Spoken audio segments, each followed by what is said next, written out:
Chapter 27, A Happy Fourth. His aviator's helmet again flapping over his ears, Otis Amber danced up to his soup kitchen companion, flung his arms around the taut body, and squeezed her tightly. "Hey, Crow, old pal, old pal, old pal." "They said I was innocent, Otis. They said I was innocent," she replied vaguely. Angela, too, wanted to hug her and welcome, but closeness was not possible for either of them. Instead, Angela offered a crooked smile. Crow nodded and lowered her eyes, only to raise them to Madame Hu, clutching a Mickey Mouse clock. "Things very good," Madame Hu said, extending her free hand, shaking Crow's hand up and down. "It was all a regrettable mistake," Ed Plum explained to the judge. "Can you imagine that sheriff wanting to arrest me, not Crow, me, Edgar Jennings Plum? He wanted to arrest the attorney. Fortunately, the coroner determined that Mr. McSuthers died of a heart attack, as did Samuel W. Westing." "Then Turtle's right," Theo said. "There was no murder. The coroner was part of the plot." Ed Plum had no idea what Theo was talking about.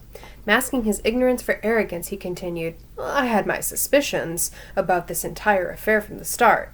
I came here for one reason only, to announce my resignation from all matters regarding the Westing estate, with sincere apologies to all concerned." "Wasn't there a last document?" Judge Ford asked, knowing that Sam Westing had to make his last move. "Yes, but as I no longer take legal interest, please turn it over to the court." Baffled by the word court, the lawyer set the envelope on the desk and found his way out of Sunset Towers. Without once clearing her throat, Judge Ford proceeded to read the final page of the will of Samuel W. Westing. 17th. "Goodbye, my heirs. Thanks for the fun and games. I can rest in peace, knowing I was loved as your jolly doorman. 18th. I, Samuel W. Westing, otherwise known as Sandy McSuthers, and others, do hereby give and bequeath all the property and possessions in my name as follows. To all of you in equal shares the deed to Sunset Towers, and to my former wife, Bertha Erica Crow, the $10,000 check forfeited by Table 1, and two $10,000 checks endorsed by J.J. Ford and Alexander McSuthers. 19th. The sun has set on your Uncle Sam. Happy birthday, Crow, and to all my heirs, a very happy 4th of July. Judge Ford set the document down. "That's it." "That's it? What about the $200 million?" the heirs wanted to know. "We lost the game," the judge explained, staring at Turtle, her face a mask of sad, childlike innocence, as she nestled once again in Flora Baumbach's arms. "I think—" Turtle rose and walked to the side window, seeking the Westing house, which stood invisible in the moon-clouded night. "Hurry up, Uncle Sam. I can't keep this act up much longer. The candle must have burned through the last stripe by now." Behind her, the discontented heirs grumbled. "He made fools of us all. He played us like puppets. He was a good man. He was a vengeful man, a hateful man. Windclopple? He tricked us, the cheat. A madman, stark, raving mad." Oh my, just listen to you," Flora Baumbach said. "You each have $10,000 more than you started with, and an apartment building to boot. The man is dead, so why not think the best?" Boom, boom, boom. "Happy 4th of July!" Turtle shouted as the first rockets lit up the Westing house, lit up the sky. Boom, boom, boom, boom, boom. The heirs gathered around Turtle at the window. Boom! Stars of colors bursting into the night, silver pinwheels spinning, gold lances, up, boom! Crimson flashes, flashing, blasting, scarlet showers, boom! Emerald rain, boom, boom! Orange flames, red flames, leaping from the windows, sparking the turrets, firing the trees. "Boom!" cried Madame Hu, clapping her hands with delight. The great winter fireworks extravaganza, as it came to be called, lasted only 15 minutes. 20 minutes later, the Westing house had burned to the ground. "Happy birthday, Crow," Otis Amber said, reaching for her hand. The orange glow of the morning sun had just begun its climb up the glass front of Sunset Towers when Turtle set out to collect the prize. She pedaled north past the cliff, still smoldering with the charred remains of the Westing house. Reaching the crossroads, she turned into the narrow lane whose twisting curves mimicked the shoreline. The heir who wins the windfall will be the one who finds the fourth. It was so simple once you knew what you were looking for. Sam Westing, Barney Northrop, Sandy McSuthers, west, north, south. Now she was on her way to meet the fourth identity of Windy Windclopple. She could have probably figured out the address, too, instead of looking it up in the Westingtown phone book. There it was, number 4, Sunrise Lane. A long driveway, its privacy guarded by tall spruce, led to the modern mansion of the newly elected chairman of the board of Westing Paper Products Corporation. Turtle climbed the stairs, rang the bell, and waited. The door opened. Turtle felt her first grip of panic as she confronted the crippled doctor. Could she have been wrong? "I'd like to see Mr. Eastman, please," she said nervously. "Tell him Turtle Wexler is here." "Mr. Eastman is expecting you," Dr. Sykes said. "Go straight down the hall." The hall had an inlaid marble floor, no oriental rugs. Reaching its end, she entered the paneled library, this one filled with books. There he was, sitting at the desk. Julian R. Eastman rose. He looked stern and very proper. He wore a gray business suit with a vest, a striped tie. His shoes were shined. He limped as he walked toward her. Not the crooked limp of Dr. Sykes, just a small limp, a painful limp. Again, Turtle was gripped by panic. He seemed so different, so important. She shouldn't have kicked him, the Barney Northrop him. He was coming closer. His watery blue eyes stared at her over his rimless half-glasses. Hard eyes. His teeth were white, not quite even. No one would ever guess they were false. He was smiling. He wasn't angry with her. He was smiling. "Hi, Sandy," Turtle said. "I won." Chapter 28, and then. Turtle never told. She went to the library every Saturday afternoon, she explained, which was partly true. "Make your move, Turtle. You don't want to be late for the wedding." The ceremony was held in Shin Hoo's restaurant. Grace Wexler, recovered from a world record hangover, draped in a white cloth over the liquor bottles and set a spray of roses on the bar. No drinks would be served today. Radiant in her wedding gown of white heirloom lace, the bride walked down the aisle, past the tables of well-wishers, on the arm of Jake Wexler. Mr. Hoo, the best man, beamed with pride as her light footsteps, as he supported the knee-knocking nervous groom. A fine red line of a scar marked Angela's cheek, but she looked content and lovely as ever in her pale blue bridesmaid's dress. Gown. The other bridesmaid wore pink and yellow with matching crutches. The guests cried during the wedding and laughed during the reception. Flora Baumbach smiled and cried at the same time. "You did such a good job altering the wedding dress, Baba," Turtle said, which made the dressmaker cry even harder. "A toast to the bride and groom," Jake announced, raising his glass of ginger ale, "to Crow and Otis Amber." The heirs of Uncle Sam Westing clinked glasses with the members of the Good Salvation Soup Kitchen, sobered up for this happy occasion. "To Crow and Otis Amber." Apartment 4D was bare. For the last time, Judge Ford stared out the side window to the cliff where the Westing house once stood. She would never solve the Westing puzzle. Perhaps it was just as well. Her debt would be finally repaid, with interest. The money she received from the sale of her share of Sunset Towers would pay for the education of another youngster, just as Sam Westing had paid for hers. "Hi, Judge Ford. I came to say goodbye," Chris said, wheeling himself through the door. "Oh, hello, Chris. That was nice of you. But why aren't you studying? Where's your tutor?" She looked at the binoculars hanging from his neck. "You haven't been bird-watching again, have you? There will be plenty of time for birds later. First, you must catch up on your studies if you want to get into a good school." Good heavens, she was beginning to sound like Mr. Who. "Will you come see me?" Chris asked. "It gets sort of lonely with Theo away at college." The judge gave him one of her rare smiles. He was a bright youngster, real smart, Sandy had said. He had a good future, Sandy had said that too. He needed her influence and the extra money, but she might smother him with her demands. "I'll see you when I can, and I'll write to you, Chris, I promise." Whose Little Footies, patent pending, was selling well in drugstores and shoe repair shops. "Once we capture the Milwaukee market, I'll take you to China," James Who promised his business partner. "Okay," Madame Who replied. toting up accounts on her abacus. No hurry, she had many friends in Sunset Towers now, and no more cooking, no more tight dresses slit up her thigh. Her husband had bought her a nice pantsuit to wear when they called on customers, and for her birthday, Doug had given her one of his medals to wear around her neck. The secretary to the president of Schultz Sausages was back on the job, her ankle mended. Seidel Pulaski had discarded her crutches. She had all the attention she could handle without them. After all, she was an heiress now. It wasn't polite to ask how much, but everyone knew Sam Westing had millions.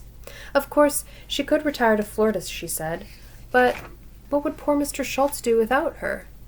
And then, one unforgettable Friday, Mr. Schultz himself took her to lunch. Jake Wexler had given up his private practice, both private practices, now that he had been appointed consultant to the governor's inquiry panel for the state lottery, thanks to a recommendation by Judge Ford. Grace was proud of him, and his daughters were doing well. In fact, everything was fine, just fine. Who's on First was a great success. Grace Wexler, the new owner, offered free meals to sports figures who came to town, and everyone wanted to eat where the athletes ate. The restaurant's one windowless wall was covered with autographed photographs of Brewers, Packers, and Bucks. Grace straightened the framed picture of a smiling champion signed to Grace W. Wexler, who serves the #1 food in town, Doug Who. She certainly was a lucky woman, a respected restaurateur, wife of a state official, and mother of the cleverest kid who ever lived. Turtle was going to be somebody someday. A narrow scar remained and would always remain on Angela's cheek. It was slightly raised, and she had developed a habit of running her fingers along it as she pored over her books. Enrolled in college again, she lived at home to save money for the years of medical school ahead. She had returned the engagement ring to Denton Deer. She had not seen him since Crow's wedding. Ed Plum had stopped calling after 10 refusals. Angela neither had the time nor the desire for a social life, what with studying, her weekly shopping date with Seidel, and Sundays spent helping Crow and Otis in the soup kitchen. Study, study, study, Turtle said. Angela saw little of her sister, who was either at school, in Flora Baumbach's apartment, or at the library. Hi, Turtle. How come you're so happy today? The stock market jumped 25 points. The newlyweds, Crow and Otis Amber, moved into the apartment above the Good Salvation soup kitchen. The storefront mission had been renovated and expanded with the money from the inheritance. Grace Wexler had supervised the decorations. Copper pots hung from the ceiling, the pews were padded with flowered cushions and fitted with hymn book pockets and drop-leaf trays. There was meat in the soup and fresh bread every day. Chapter 29, 5 Years Pass. The former delivery boy danced into Who's new lakefront home. Let's give a cheer, the Ambers are here. Otis came to celebrate Doug's victory, wearing the old zipper jacket and the aviator's helmet. He had even let a stubble grow on his chin. The only thing missing was his delivery bike. They had come in the soup kitchen van. Thank you for the generous donation, Mr. Who. God bless you, Crow said. Otis and I distributed the inner souls among our people. It helped their suffering greatly. She looked worn, her skin pulled tight against her fragile bones, and she still wore black. Mr. Who, on the other hand, was stouter and less angry. In fact, he was almost happy. Business was booming. Milwaukee loved Who's little footies, and so did Chicago and New York and Los Angeles, but he had still not taken his wife to China. Theo Theodorakis, graduate of journalism school, cub reporter, held up the newspaper hot off the press. Olympic hero comes home. 4 columns were devoted to the history and achievement of the gold medal winner who had set a new record for the 1,500-meter run. Theo had not actually written the article on the local hero, but he had sharpened the pencils for the reporter who did. Take a bow, Doug, Mr. Who said, beaming. Doug leapt on the table and thrust his index fingers high in the air. I'm #1, he shouted. The Olympic gold medal hung from his neck. Confetti from the parade dotted his hair. The Westing heirs cheered. Hello, Jake. I'm so glad you could come, Sonny, as Madame Who was now called, said, shaking the hand of the chairman of the State Gambling Commission. Boom, Jake Wexler replied. Hello, Angela. Denton Deer had grown a thick mustache. He was a neurologist. He had never married. Hello, Denton. Angela's golden hair was tied in a knot on the nape of her neck. She wore no makeup. She was completing her 3rd year of medical school. It's been a long time. Remember me? Seidel Pulaski wore a red and white polka dot dress and leaned on a red and white polka dot crutch. She had sprained her knee dancing a tango at the office party. How could I ever forget you, Miss Pulaski, Denton said. I'd like you to meet my fiancé, Conrad Schultz, the president of Schultz Sausages. How do you do? Judge Ford, I'd like you to meet my friend, Shirley Staver. Chris Theodorakis was in his junior year in college. A medication recently discovered kept his limbs steady and his speech well controlled. He sat in a wheelchair, as he always would. Hello, Shirley, the judge said. Chris has written so much about you. I'm sorry I'm such a poor correspondent, Chris. I found myself in a tangle of cases this past month. She was a judge on the United States Circuit Court of Appeals. Chris and I were both chosen to go on a birdwatching tour in Central America this summer, Shirley said. Yes, I know. For old time's sake, Grace Wexler catered the party herself and passed among the guests with a tray of appetizers. She owned a chain of 5 restaurants now. Who's on first? Who's on second? Who's on third? Who's on fourth? Who's on fifth? Who's that attractive young woman talking with Flora Baumbach? Theo asked. Why, that's my daughter Turtle. She's really grown up, hasn't she? 2nd year of college and she's only 18. Calls herself T.R. Wexler now. T.R. Wexler was radiant. Earlier that day, she had won her first chess game from the master. So who is she playing every day? She still sees him. Chapter 30. The end? Turtle spent the night at the bedside of 85-year-old Julian R. Eastman. T.R. Wexler had a master's degree in business administration, an advanced degree in corporate law, and had served 2 years as legal counsel to the Westing Paper Products Corporation. She had made $1 million in the stock market, lost it all, and then made $5 million more. This is it, Turtle. His voice was weak. You can die right before my eyes, Sandy, and I wouldn't believe it. Show some respect. I can still change my will. No, you can't. I'm your lawyer. That's the thanks I get for that expensive education. How's the judge? Judge Ford has just been appointed to the United States Supreme Court. What do you know? Honest Josie Joe on the Supreme Court. She was a smart kid too, but she never once beat me at chess. Tell me about the others, Turtle. How's poor saintly Crow? Crow and Otis are still slopping soup, Turtle fibbed. Crow and Otis Amber had died 2 years ago, within a week of each other. And that funny woman with the painted crutches, what's her name? Seidel Pulaski Schultz. She and her husband moved to Hawaii. Angela keeps in touch. Angela. How is your pretty sister, the bomber? Turtle never knew he knew. Angela is an orthopedic surgeon. Julian R. Eastman was an old man, but suddenly his mind, too, was old. For the first time since the Westing game, he was wearing the dentures with the chipped front tooth. He had turned back to his happiest times. Sandy was dying. He was really dying. Turtle held back her tears. Angela and Denton Deere are married. They have a daughter named Alice. Alice? Doesn't Flora Baumbach call you Alice? She used to. She calls me TR, as everyone does. How is the dressmaker, Turtle? Tell me about them. Tell me about all of them. Flora Baumbach had given up dressmaking when she moved in with Turtle years ago. Baba is well. Everyone is well. Mr. and Mrs. Theodorakis. Remember they had the coffee shop in Sunset Towers? They retired to Florida. Chris and his wife Shirley teach ornithology at the university. They're both professors. Chris discovered a new subspecies on his last trip to South America. It's named after him, the something Christos parrot. The something Christos parrot. I like that. And the track star, has he won any more medals? 2 Olympic golds in a row. Doug is a sports announcer on television. And how's Jimmy Who's invention going? I gave him the idea, you know. It looks like a real winner, Sandy. Mr. Who, too, is dead. Sonny Who finally made her trip to China, but returned to carry on the business.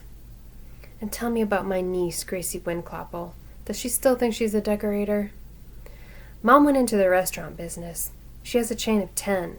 9 are quite successful. I keep telling her to give up on Who's on 10th, to cut her losses, but she's stubborn as ever. I guess she hangs on to it because it's in Madison, to be near Dad.